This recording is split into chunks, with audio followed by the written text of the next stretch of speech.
Hello again.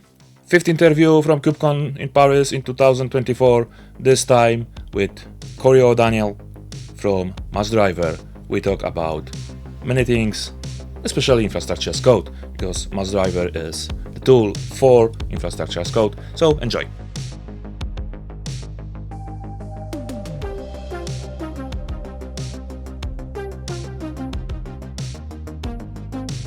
So the third day, and I am here with massdriver.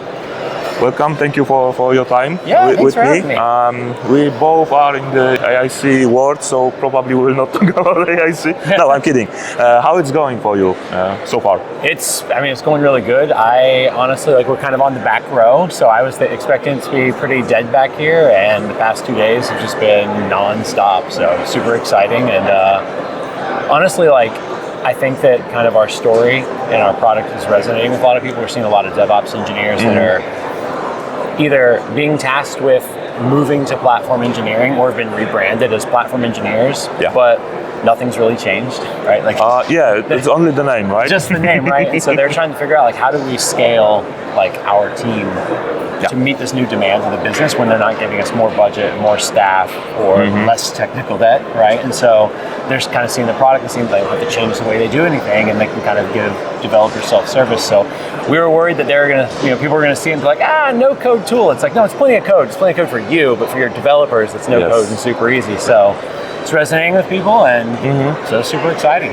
Yeah, it's like creating a layer of abstraction and taking out some cognitive load from developers, right? Because like 5 years ago or something like that, we started to push everything on developers, right? Starting with shift left, infrastructure, and so on and so on and so on and so on. But I'm always saying that if developers want to play with infrastructure and systems, they will become sysadmins, not developers.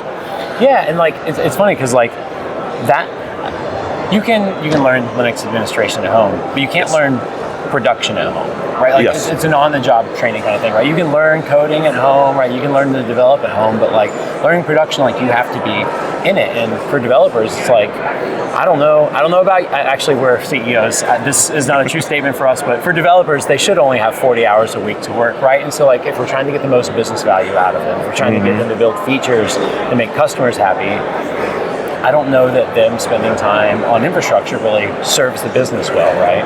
Right. And so, So I think that with platform engineering and with this redesigning how we think about things, we started to do the real shift left. We are just giving the developers the tools to use, not task and all those stuff which we can do for them, right? So how massdriver is answering to infrastructure and this platform engineering?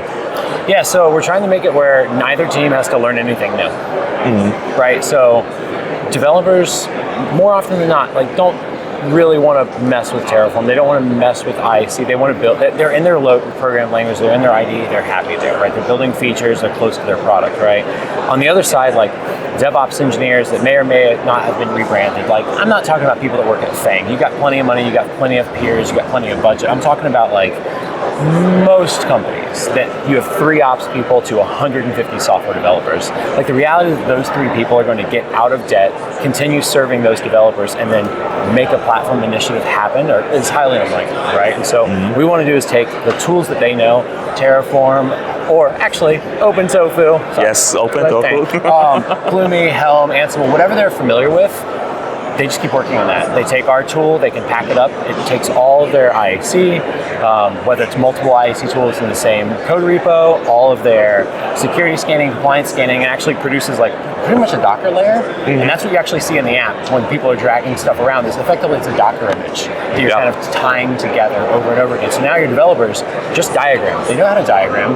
They diagram on a whiteboard. It's funny, they want a diagram. And when people are no, they don't. It's when we talk, we walk to a whiteboard and we draw a picture, and then we write some code. We draw VPC, it's a box, and you're every ops person's that's 400 boxes, not one, right? They draw this real simple box, they go back and they write some code, and then they go to Lucid Charts and they draw it again. They draw it twice.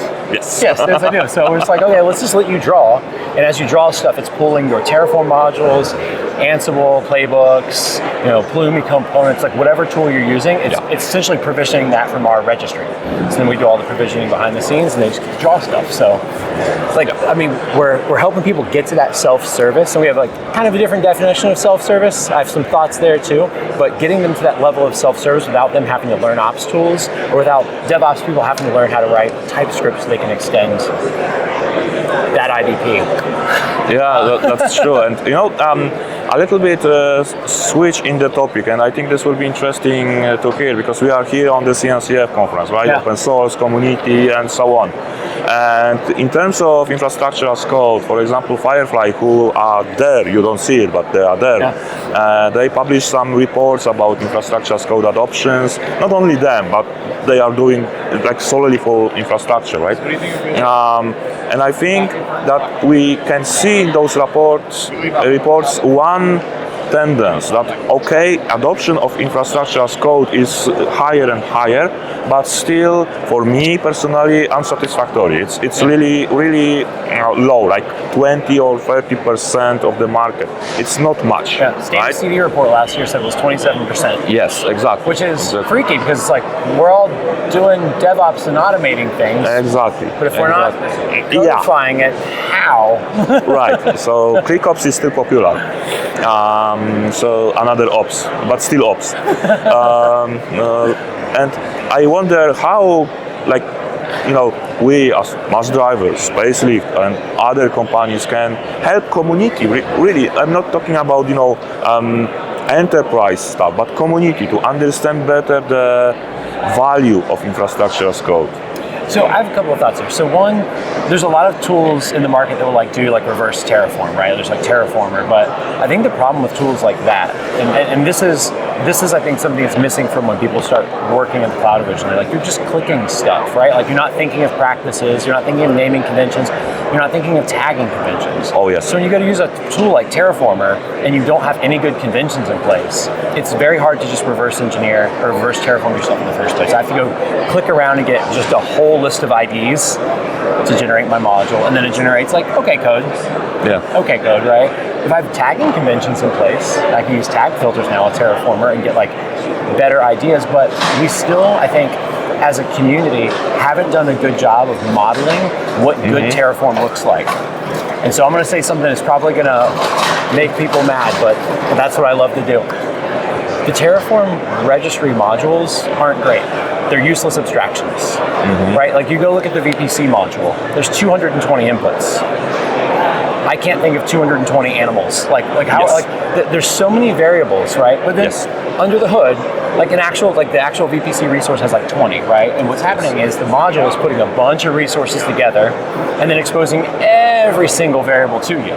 So you still have the overhead of everything that's in there, but now it's a black box. It's got the module boundary around it, and now you're inundated with just a lot more attributes early on, right? I think building modules that are more use case specific and having them in the registry, where people developers can now come in and say, hey, you know what, I need a bucket for logs, or I need a bucket for the first stage of ETL versus I need an S3 bucket. S3 is the most intimidating. It's the most intimidating configuration. There's just 120 variables or something like that for just an S3 bucket, right? So I think building modules that help developers and help, because that's who I think is key there, is those developers that are in these companies where it's 5 to 10 developers, they don't have their first ops person, right? They're the ones that are doing click ops. Their companies are growing. They're bringing in their first ops person. The ops person's where's your Terraform? We haven't done that at all, right? And so now that person, day one, has 10 engineers to serve and a lot of debt, right? And so I think as a community, if we could start building modules that are a lot more scope to what people need to do, it's more work. But it's wild. It's you look at the VPC module, and it's there's no locals in there, right? And without locals, that means you're not coding any expertise in there. You're just doing pass-through variables, right? So I think that's one of the big things that we can do. Sure, there's docs, sure, there's blogs, but actual like actionable things that people can grab that they can understand the concept, right? Like another one is like AWS Aurora. Like, why is that a module? Postgres, like that's what the developer's looking for, right? And there's so many configurations in that module that only work for Oracle or only work for MySQL or only work for Postgres. And if you're using Terraform for the first time and Aurora for the first time, and now you have to like discern what is MySQL, what is Oracle, I'm just trying to get Postgres. Like that is a barrier, that's a huge barrier. Like you've got 3 barriers that developer has to jump to get to a good practice. And more likely than not, they're gonna go to AWS and click on the Postgres button in the Aurora page, and it gives them a good default. They're going to hit deploy and they're going to get back to work, right? Yeah, so I completely agree with you. It's we focus very much on tooling, and honestly speaking, in my mind, tooling is the last layer there, and well, the simplest one. Yeah. How we approach to the processes, to the learning, to the sharing the knowledge is the most important. How we design the solution for our use case, right? Yeah. Exactly what you said. That okay, we can compare having one module which is overwhelming for people, or having to manage 10 modules which are very easy to use. Yeah. I would select the second one, honestly speaking. And the interfaces become smaller, yes. Which means less of a chance of breaking change, right?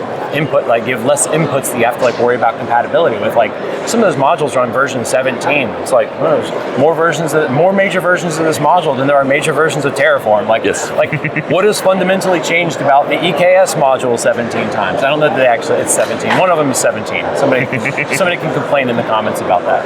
Yes. Which modules has 17 changes? Yeah. And I mean, this also picks in my mind why I didn't use modules at all. Yeah. I just tested a couple of them just to see how to work with them. And that's it. Yeah. I prefer to write my own.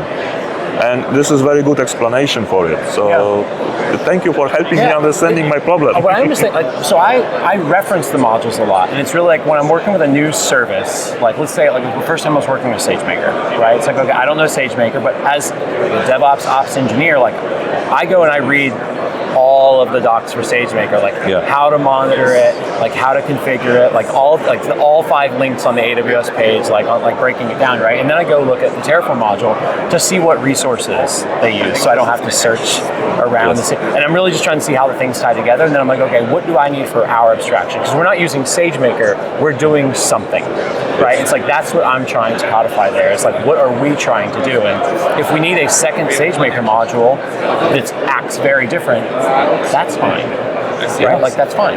I would rather have one stable module and not have to introduce change to it. Like there's no point in dryness of configuration.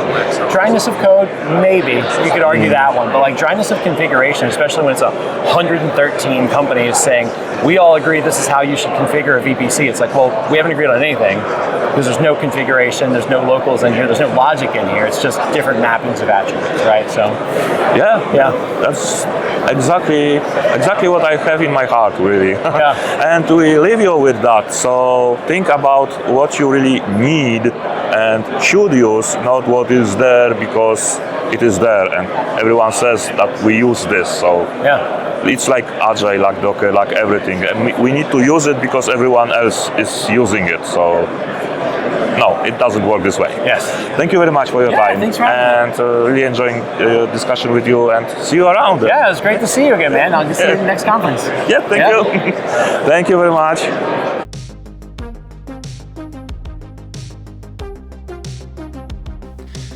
Fifth interview is done. Next episode will be the last one in this series, and I will have the pleasure to show you the interview with Tal Mogendorf from Kubia.